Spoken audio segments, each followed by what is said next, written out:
How's it going? I'm Paul from Work to Wonders. We're just an ordinary family that's seen some extraordinary places while working 9 to 5s. More than 60 countries, 4 continents, and all paid for by us.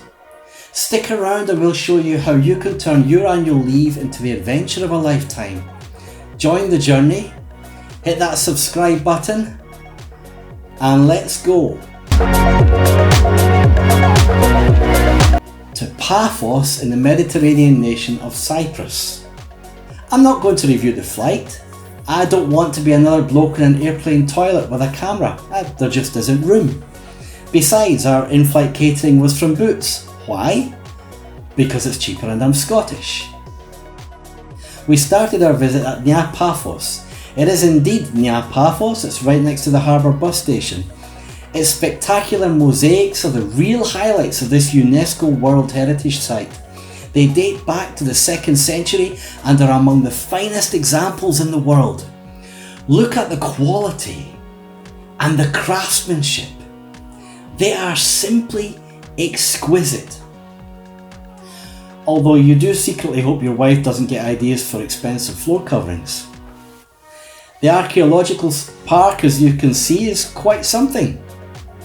Here you can explore Greco-Roman villas and bathhouses that date back around 1800 years. They may be in ruins now, but you certainly can't fault their air conditioning. This beautiful place, full of the dignity and gravitas that only a deep history can bring, is really quite special and a pleasure to walk through.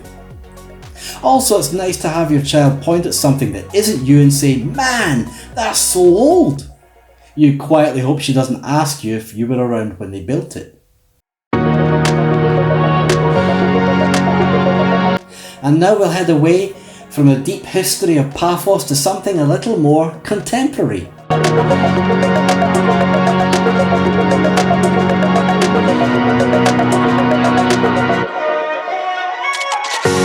Its lighthouse.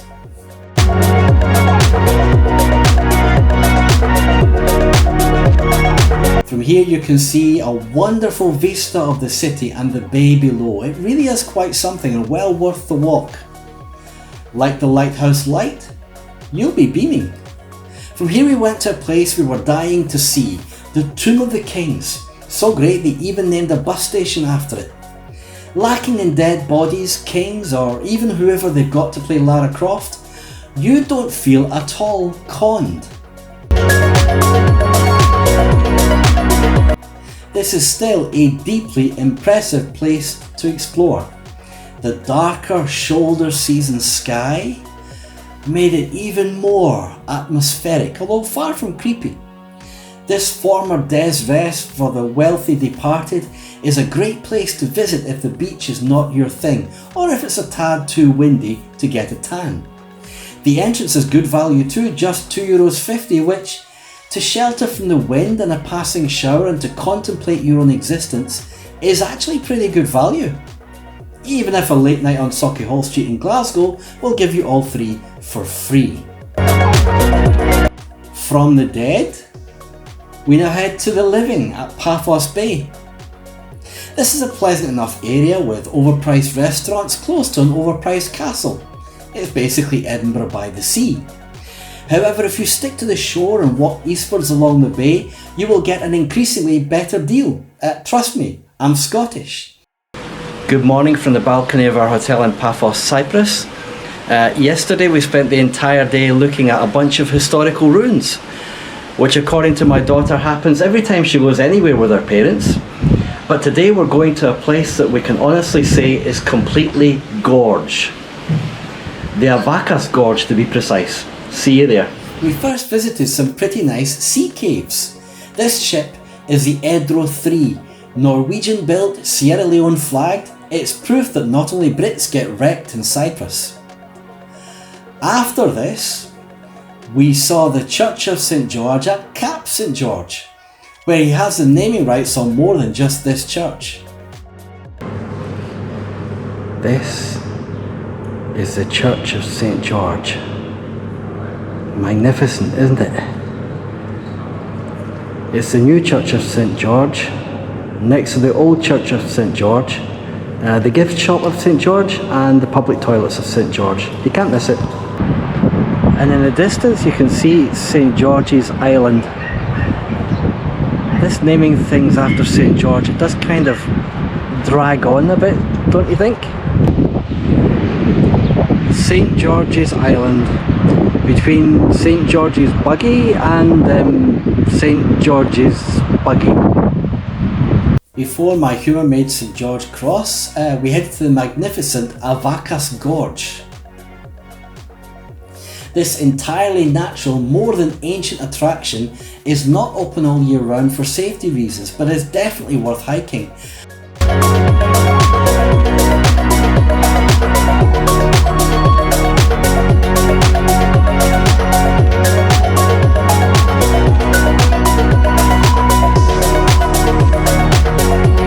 There is, of course, one warning. We're just leaving the Avacas Gorge. As you can see, it was stunning. Just so you know before you come here, if you have any form of disability, forget it. And if you're a 50-year-old balding bloke who failed agility at high school, you're going to end up with wet feet and more chalk on your backside than a teacher's blackboard. But it's spectacular, and if you can come, you should come. It's well worth it. The drive to and from the gorge is also something else. Four-wheel drive is definitely required, as is a dose of controlled insanity.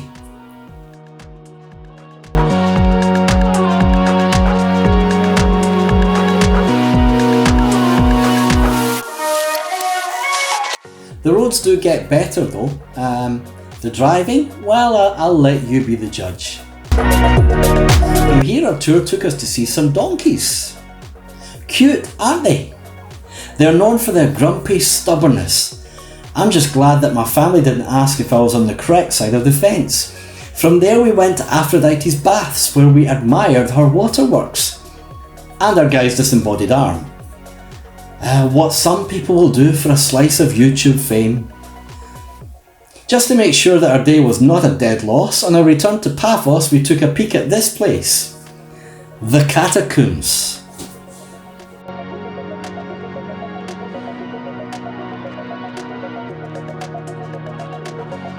When my wife suggested coming to the catacombs in Paphos, I did think she was having a bit of a laugh because she says I'm catabalding.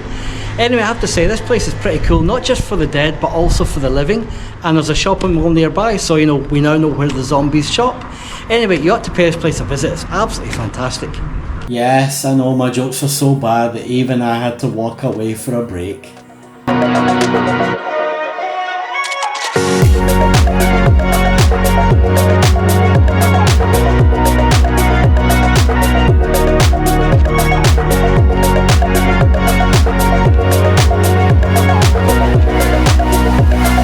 Couldn't get too much further though. I hit a dead end. But back we headed to Paphos port to spy out this bird outside the Pelican restaurant. This is Kokos, their mascot and pet. I'm so glad they didn't decide to call it the Great White Shark.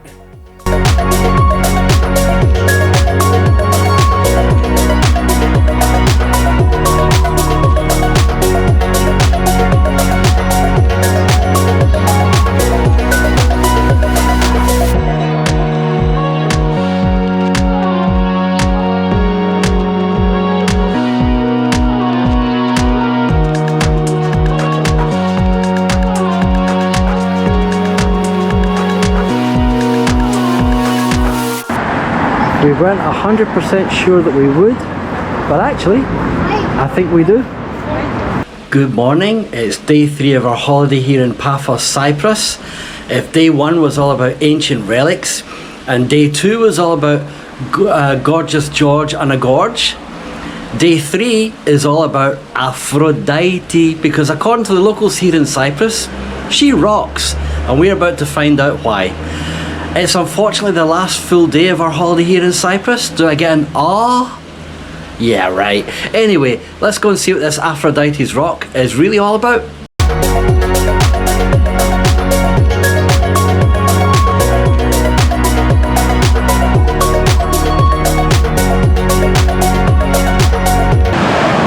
It's a stunning day here at Aphrodite's Rock, the place where the Greek legend says that she allegedly emerged from the deep. But the big question on everyone's lips is, what did she use to wash her clothes? Was it surf or was it tide? But then if you've seen any of the statues of Aphrodite, you'll know the answer to that, because let's just say she didn't need to wash her clothes. Anyway, enjoy the view, it's quite stunning. Although I have to say the beach isn't very sandy. There's more hard rock here than a Bon Jovi concert, but it is still a beautiful place to be. Which all begs the question, if this is Aphrodite's beach and Aphrodite's baths are so far away, just how much sand did her taxi driver have to sweep from his car? Since they say it's calming and you need a break from my humour, here's some sounds of the sea.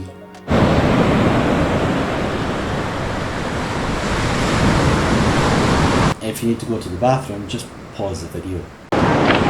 Do you see what I mean? This place is more rocky than a Sylvester Stallone movie about boxing, but it is still really beautiful. You should definitely come here. This is Aphrodite's lower passageway. It's not a euphemism, instead it's the way to Aphrodite's gift shop and Aphrodite's public toilets, where one must presume she washed all that sand off before heading for Aphrodite's bus to Coral Bay.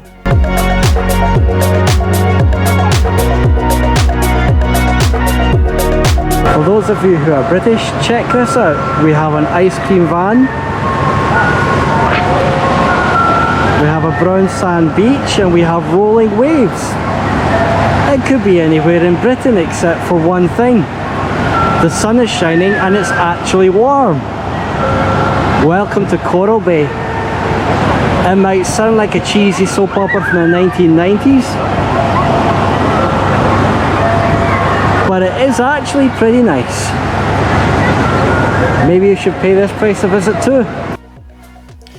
You'll also find us on Instagram, Facebook and Threads. The details of our accounts are on the screen.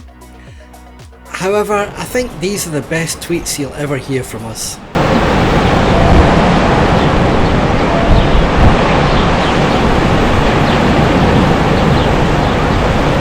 From this very touristy getaway with its soap opera-like name, we returned to the scenic Paphos Bay and its sunset, which we almost caught.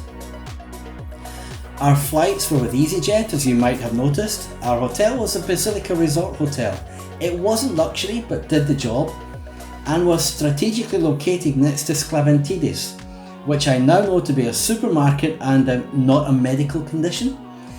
Our tour was with Dimitris and was booked via Get Your Guide. For more information, check out our blog post in the description. We thoroughly enjoyed our short stay in Cyprus. We hope you enjoyed our little video. It's our first, so please be kind in the comments. Give us a like and a subscribe if you enjoyed it. We'll see you on the next one. God bless.